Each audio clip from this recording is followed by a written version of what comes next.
একজন গৃহিণীর সারাদিন রান্নাবান্না ছাড়াও যে আরও কত কাজ থাকে সেটা শুধুমাত্র একজন গৃহিণীই জানে।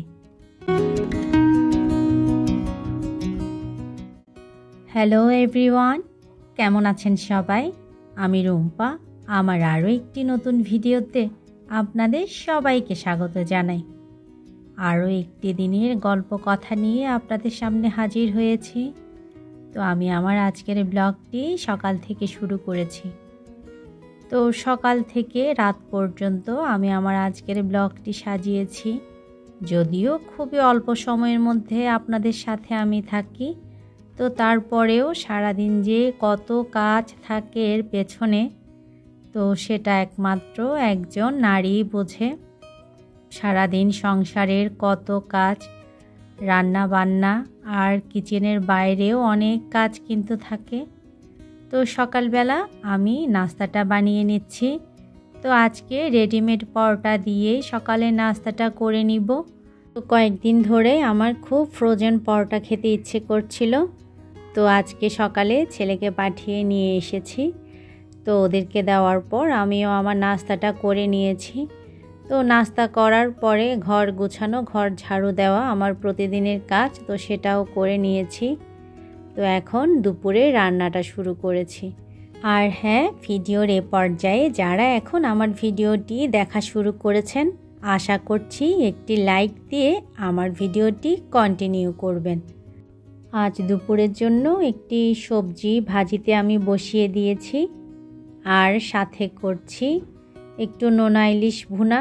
তো নোনা ইলিশটা আমি অফ ক্যামেরায় খুব ভালোভাবে ধুয়ে নিয়েছি। তো নোনা ইলিশ তো অনেক ভালোভাবেই কিন্তু ধুতে হয়, আর খুব পরিমাণে কিন্তু লবণ থাকে। তো প্রথম যখন নোনা ইলিশটা আমি রান্না শুরু করেছিলাম, তখন একেবারেই রান্না করতে জানতাম না। তো আমার মনে হয়েছিল যে প্রতিদিন আমি যেরকম তরকারি রান্না করি, তো তার মতোই এখানে লবণটা অ্যাড করতে হয়। আসলে নোনা ইলিশে লবণের কিন্তু প্রয়োজন হয় না। নোনা ইলিশ তো এমনিতেই অনেক লবণ থাকে, আর লবণ দিয়ে শুকানো হয় বলে অনেক নোনতা থাকে। তো এখনও সেই সময়গুলোর কথা মনে করছি আর রান্না করছিলাম। তো আমি এখন মশলাটা ভালোভাবে কষিয়ে নিয়ে নোনা ইলিশটা এখানে দিয়ে দিয়েছি। তো মশলার সাথে নোনা ইলিশটা খুব ভালোভাবে আমি একটু কষিয়ে নিয়েছি। তারপর নোনা ইলিশটা কিছুক্ষণ আমি ঢেকে রান্না করব। তো রান্না হওয়ার পর এ পর্যায়ে এই নোনা ইলিশটা ব্লেন্ড করে আবার একটু তেলে দিয়ে ভুনা করা যায়। তো মাঝে মধ্যে এভাবেও করি। তো আজকে আমি সেটা করছি না, আজকে আমি আস্তই রেখেছি নোনা ইলিশ। তো ওরা তেমন পছন্দ করে না, আমার জন্যই করেছি। আর এতে পাকা টমেটো ব্যবহার করেছি। কালারটাও দেখেন কত সুন্দর এসেছে।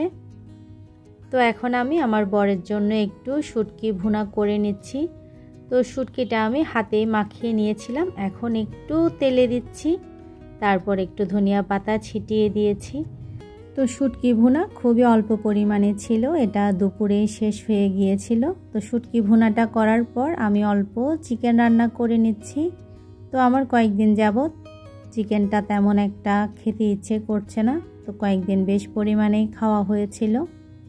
তো তারপরেও ওরা যদি নোনা ইলিশ না খায় তাহলে এটা দিয়েই আমি চালিয়ে দিতে পারবো, তাই রান্না করে রেখেছি।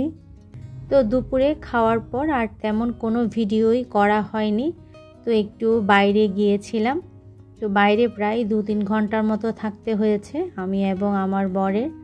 তো আসার সময় কিছু বাজার করে নিয়ে এসেছি আমরা, ওগুলোই এখন এখানে আমি গুছিয়ে নিচ্ছি। তো বাজারের মধ্যে নিয়ে এসেছি কিছু ফল। তো ফলগুলোই এখন আমি একটু উঠিয়ে নিচ্ছি। আর এত বড় বড় পেয়ারা, তো মনে করেছিলাম মিষ্টি হবে না, তো খাওয়ার পরে বুঝলাম আসলে খুব মিষ্টি পেয়ারাগুলো। আর এই যে এই ফলটা, আপনাদের কোন জেলায় কি নামে ডাকে এই ফলটাকে অবশ্যই কমেন্টস করে জানাবেন। তো ভয়েস দিতে এসে আমিও ভুলে গিয়েছিলাম এই ফলটার নাম। এটাকে মেবি সফেদা বলা হয়। তো এটা আমি এখন খুব ভালোভাবে একটু ধুয়ে নিয়েছি। তো টেবিলের উপর না রাখলে আসলে খেতে ভুলে যায়, তাই একটু ভালোভাবে ধুয়ে রাখলাম। আর এটা ধুতে গিয়ে আমি তো 2-3টা খেয়েও ফেলেছি। তো আমার অনেক পছন্দ এসব দেশীয় ফল। তো চেষ্টা করি সব সময় দেশীয় ফলটাই ছেলেকে খাওয়ানোর জন্য। যদিও এখন আর তেমনভাবে অতটা দেশীয় ফল কিন্তু শহরে চোখে পড়ে না, তারপরেও সব সময় চেষ্টায় থাকি। তো খুব মিষ্টি ছিল ফলটা। তারপর একটু পেয়ারা মেখে নিয়েছি, খুব ছোট ছোট করে কেটে কাসুন্দি, শুকনো মরিচ আর বিট লবণ দিয়ে আমি মেখে নিয়েছি। তো খেতে বেশ ভালোই লেগেছে, যদিও মনে করেছিলাম একদম মিষ্টি হবে না পেয়ারাটা। তো 3 জনে বসে পেয়ারাটা খেতে খেতে চিন্তা করছিলাম আর কি কাজ বাকি আছে তো আমার সেরে নেওয়ার, আগামীকালের জন্য কিছু কাজ আমি গুছিয়ে রাখবো। আর হ্যাঁ, আজ নতুন কেউ যদি আমার চ্যানেলটি ভিজিট করে থাকেন, আমার ভিডিওটি যদি আপনাদের ভালো লাগে তাহলে আমার চ্যানেলটি সাবস্ক্রাইব করে আমার পাশে থাকতে পারেন। তো এটা ছিল আমার বৃহস্পতিবার রাতের ভিডিও। আমার তো মনেই ছিল না এটা যে বৃহস্পতিবার ছিল। তো আগামীকাল যেহেতু শুক্রবার, তো আমি শুক্রবারে তো সবাই বাসায় থাকে আর একটু দেরি করেই ঘুম থেকে ওঠা হয়। তো আস্তে ধীরে সুস্থে কাজগুলো করা যাবে, তাই রাতে আর কিছুই রেডি করে রাখলাম না। যেহেতু শুক্রবারে বাজারটাও করা হবে সকালবেলা। তো এখন রাতের খাবারের জন্য প্রস্তুতি নিচ্ছি। তো রাতে নাকি ওরা বাপ ছেলে চিকেনটা খাবে না, তো ডিম ভাজি খাবে, তাই পেঁয়াজ দিয়ে একটু ডিমটা ভাজি করে নিচ্ছি। আর এই যে আমার এপাশে দুধটাও হয়ে গিয়েছে। তো রাতে খাওয়া দাওয়ার পর প্রতিদিনের মতো আমি ডাইনিং টেবিলটাও একটু ক্লিন করে রাখছি। তো রাতে এই ক্লিনিংয়ের কাজটা করে রাখলে সকালবেলা উঠে আমার মাথাটা খুব ঠান্ডা থাকে আর তেমন বিরক্তও লাগে না। তো ডাইনিং টেবিলটা পরিষ্কার করা না থাকলে সকালবেলা উঠে আগে কিন্তু ডাইনিং টেবিলের পেছনেই সময় দিতে হয়। তো পরিষ্কার পরিচ্ছন্নতা, মোছামুছি এগুলোই কিন্তু করতে হয়।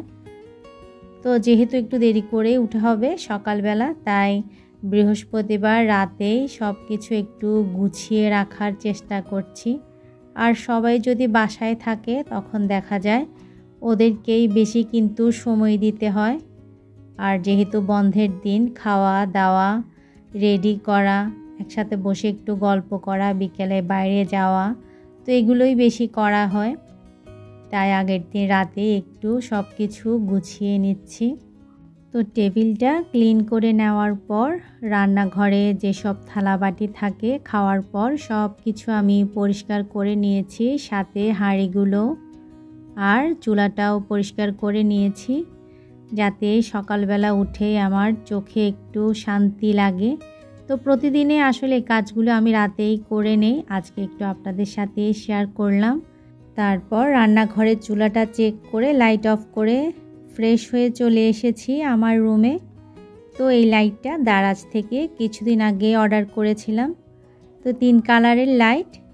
তো রাতের বেলায় মৃদু আলোতে কিছুক্ষণ বসে থাকতে বেশ ভালোই লাগে। ভিডিওর এ পর্যন্ত যারা আমার সাথে ছিলেন আপনাদের সবাইকে জানাই অসংখ্য ধন্যবাদ। দেখা হচ্ছে আমার নেক্সট ভিডিওতে। সে পর্যন্ত সবাই ভালো থাকবেন পরিবার নিয়ে।